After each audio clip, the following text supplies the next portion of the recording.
where's my driver? Oh, help me!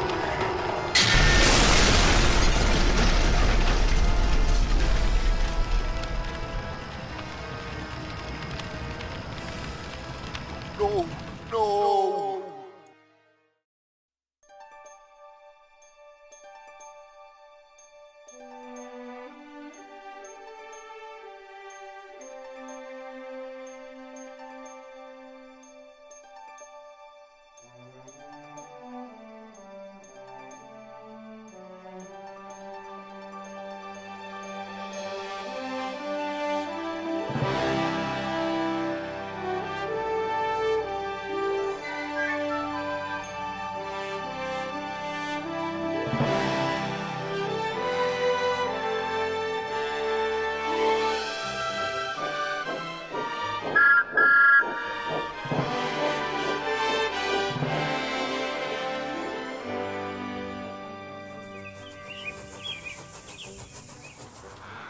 It was a very booming time for the Sodor economy.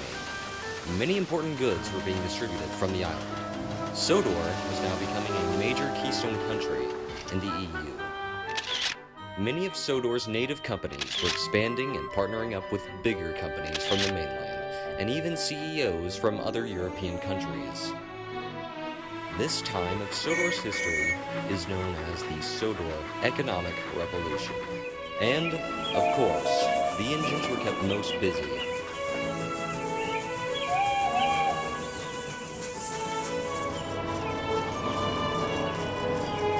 Goods were brought from the depots, mills, and refineries to the stations, docks, and harbors to be taken elsewhere in the world. A week after all these companies' spokespersons and workers arrived on the island, many engines were called to Tidmouth to be assigned to their new jobs for their companies.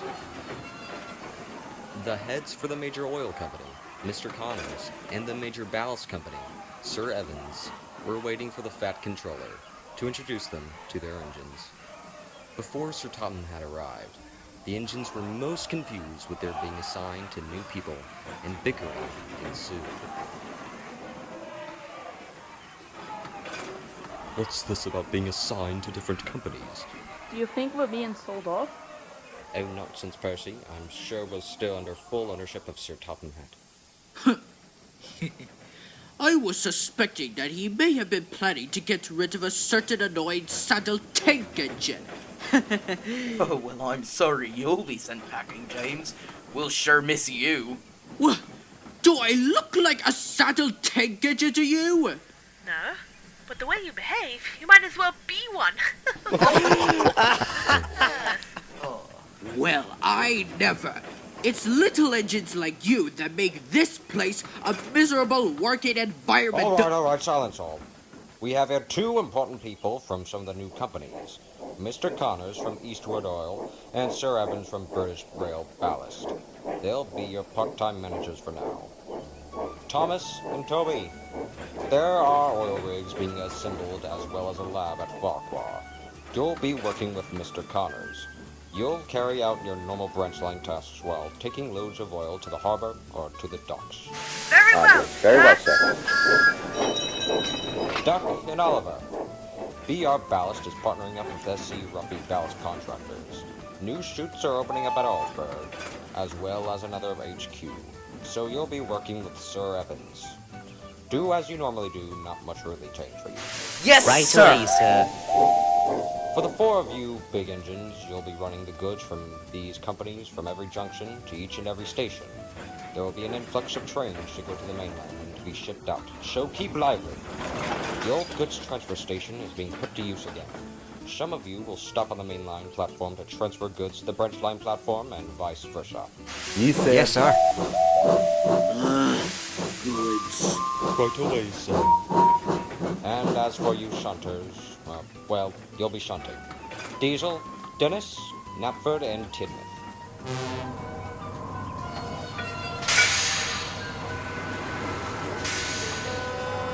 Stanley, Crovan's Gate. Rosie, as you were at Vickerstown.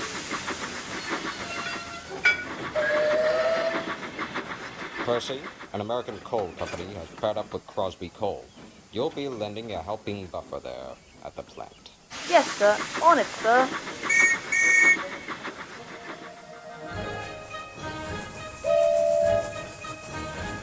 Cheerio, Mr. Oliver. Have a nice journey, you two.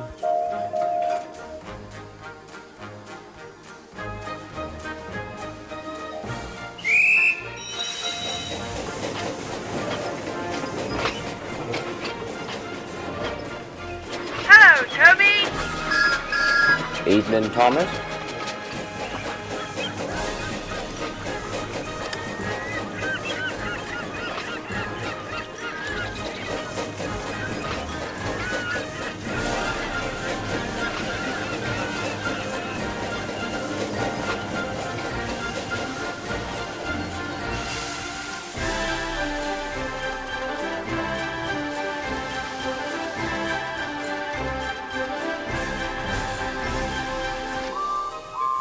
What's up, James? Too much hard work for such a splendid engine like you?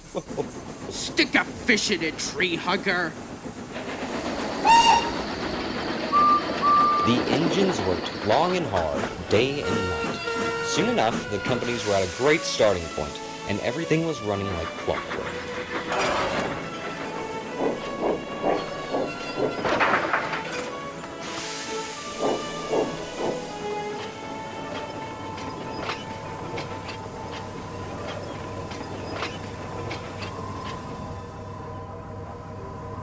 Well, here you go, James. I'm just gonna go sleep now.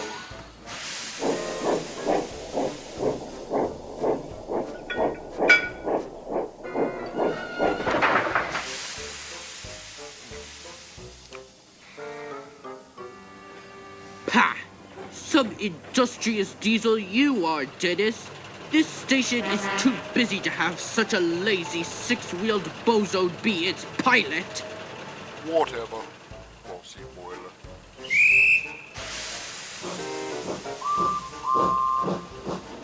Now, where was I? Oh, yeah.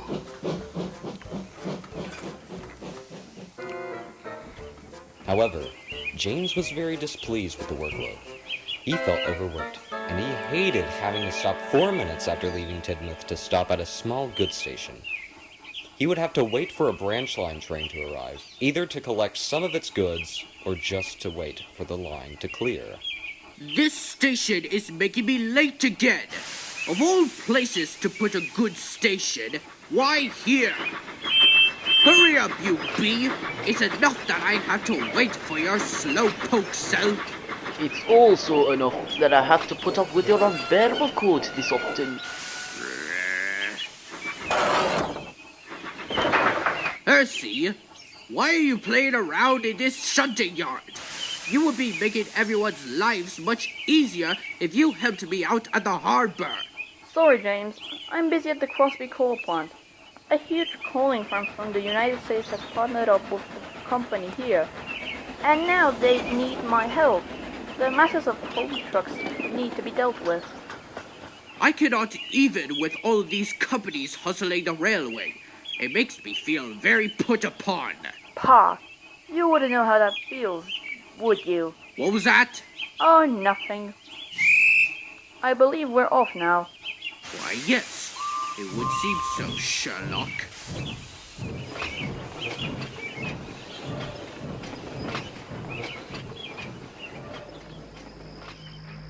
That night, at the oil rigs in the fields of Farquhar, when all the workers headed home for tea, a trespasser struck just before midnight. He made his way to a few of the rigs and got out a flask which contained an unknown substance. He then got busy.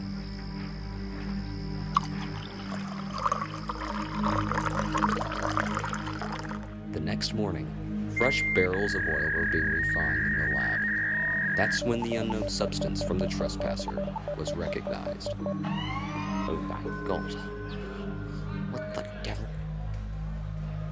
Get Mr. Connors over here, stat! That's just some dirty water. We'll pull these barrels aside from that tram's train this evening and bring them to the big lab at HQ later on. But sir, what will we clean the oil with? Well, there's a dangerous amount of water and ethanol in these barrels, and it would cost too much if we just lose this load. We'll have to use Chem B. Sir, Chem B is an unknown cleaning reactant. If it were to mix with ethanol, the results may be catastrophic. We've already made too many mistakes with our funding, John. We have to use the resources we have, and we must distribute all the oil we extract. Oh, you there! Bring me that diesel shunter from Tidmouth at 7 tonight. Also, leave these 3 barrels aside from tonight's train.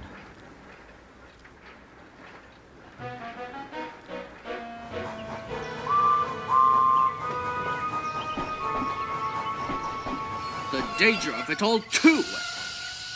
They have to uncover the hidden trucks of my trade, which includes the brake van, and then go to Tidmouth Station to add on to my load and retrieve another brake van. Cool it, James.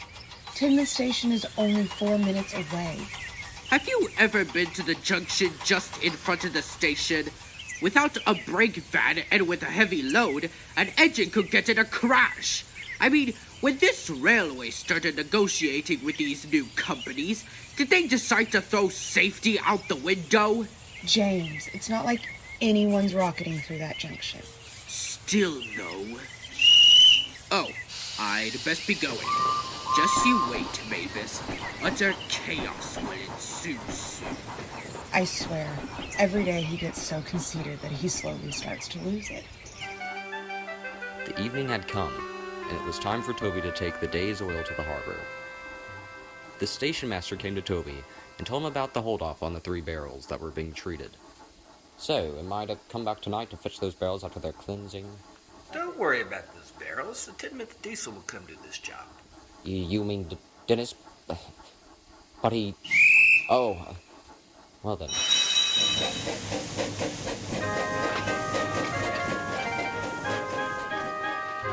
At dusk, Mr. Connors brought his crew to the goods transfer station to unload the barrels of oil to have them carted off to the Eastward Oil HQ. We're 6 minutes behind schedule. If it wasn't for this lazy pile of scrap, things would be going much smoother. I beg your pardon. Kenneth Knucklehead, now hurry up with those barrels, but don't be reckless.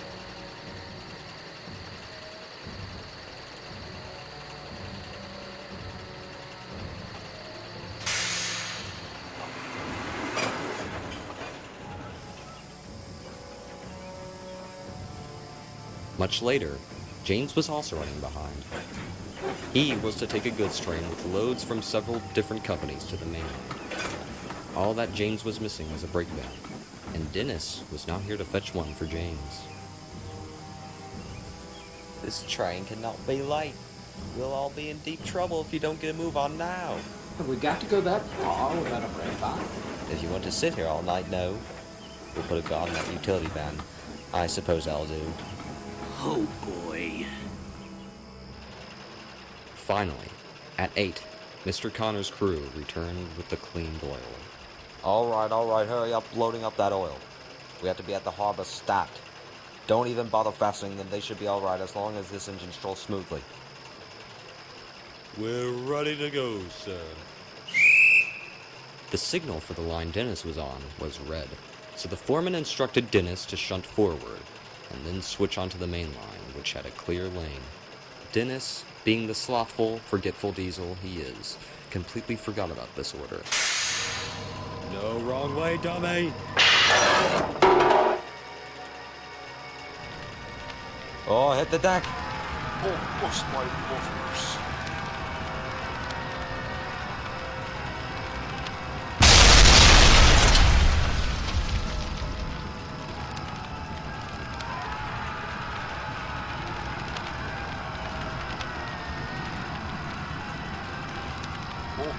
Where's my driver? Dennis' driver had abandoned him, and the barrel on the last flatbed caught fire. Dennis was stranded and in grave danger. No, no!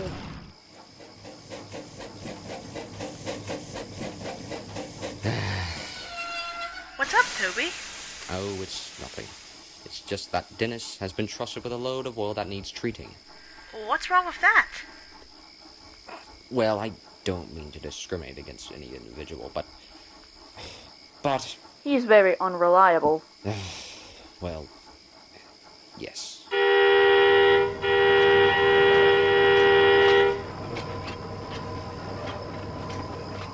What's wrong, Mavis? There's an oil fire at the Tidmouth Goods transfer station. Oil fire? Oh, Dennis! Quickly, driver and fireman. Hold it! Just in case, I'm coming too. Be careful, you two. Thomas and Toby raced to the rescue. Just before them stood an awesome sight.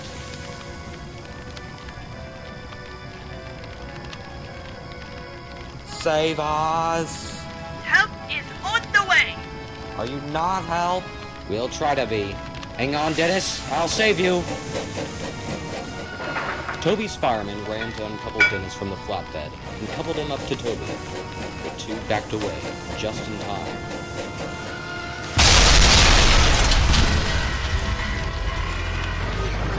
But the crane toppled over onto the mainline platform. James was heading into inevitable danger without a brake van. That's James! But it was too late.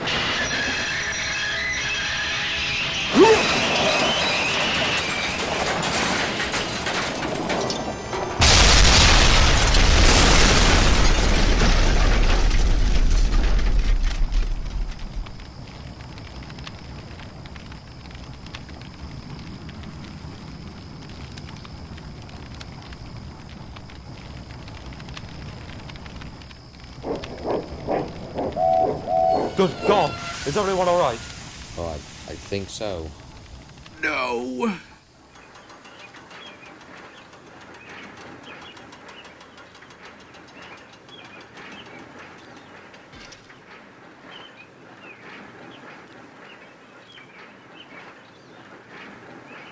Next morning, after everything had died down, Thomas and Harvey cleaned up the mess while the Fat Controller had a stern talking to Mr. Connors, his crew, and Dennis.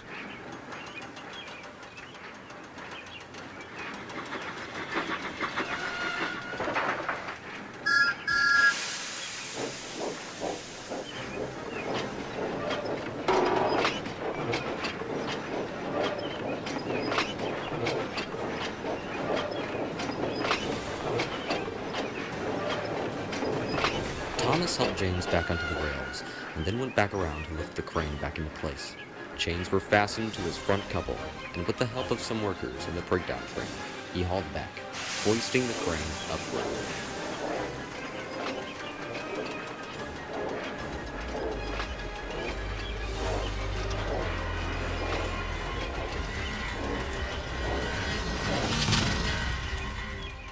A lot of you have caused a great disturbance. Now, if you want your company to prosper on this island with the help of my engines, you must obey my rules. Understand that? Yes, sir. Take them away, officer. You're in a lot of trouble, mister. If you want to stay on this railway, you will have to clean up your act. And also, never negotiate with shady people from foreign companies. Now go to the shed and think about what you've done, until I've told you otherwise. Diesel will have to do your work until then, and he will not like that. Yes, sir. I'm sorry, sir. Very good, Thomas. Now, please take James to the works. I hope this break of yours will relax your mind, James, and then, hopefully, you'll quit grumbling about your workload. Will do, sir.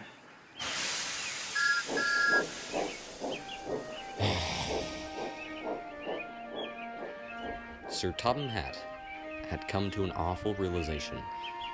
This economic revolution for the island may turn the railway for the worse. When the companies came over with their workloads, shady figures, and rivals, they also brought with them major trouble.